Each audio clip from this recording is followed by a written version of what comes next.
السلام علیکم جی ویور۔ آج 12 ستمبر 2022 اور دن ہے یوم الاثنین۔ ڈاکٹر ماجد الکروب جو کہ قانون کے ایکسپرٹ ہیں، بتایا ہے کہ سعودی عرب میں سوشل میڈیا پر مذاق یا پرینک پوسٹ کرنا جرم ہے اور یہ سائبر کرائم قانون کی خلاف ورزی کے زمرے میں آتا ہے۔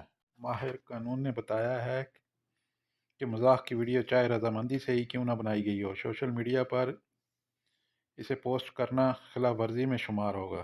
کسی کے ہتک امیز مذاق کو لائک کرنا، ری پوسٹ کرنا یا ری ٹویٹ کرنا بھی جرم ہے، اور ایسا کرنے والوں کو 5 سے 50 لاکھ جرمانہ اور 3 سے 6 سال تک قید کا سامنا کرنا پڑ سکتا ہے۔ سعودی عرب میں رہنے والے بھائیوں سے گزارش ہے کہ وہ سوشل میڈیا ٹک ٹاک، فیس بک، ٹویٹر وغیرہ کو دیکھنے کی حد تک ہی استعمال کریں، ورنہ کوئی چھوٹی سی غلطی کسی بڑے نقصان کا باعث بن سکتی ہے۔ سعودی عرب میں مکہ سے جدہ حرمین ٹرین کے حوالے سے نئی اپڈیٹ آپ کے ساتھ شیئر کرتے ہیں۔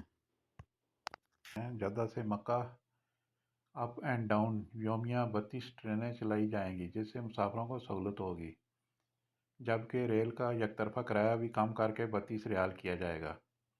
شیڈول کے مطابق اس وقت جدہ سے مکہ مکرمہ کے لیے اکانومی کلاس کا کرایہ 40 ریال جبکہ بزنس کلاس کا کرایہ 70 ریال ہے۔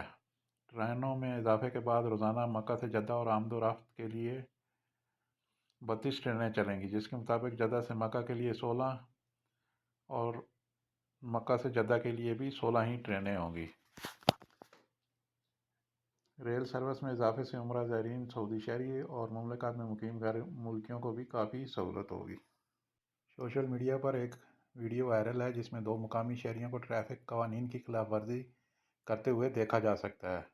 گاڑی کی کھڑکی سے ایک شہری اسلحے کی نمائش کرتے نظر آتا ہے۔ ریاض پولیس نے گاڑی کے ڈرائیور اور اس کے ساتھی کو حراست میں لے لیا ہے۔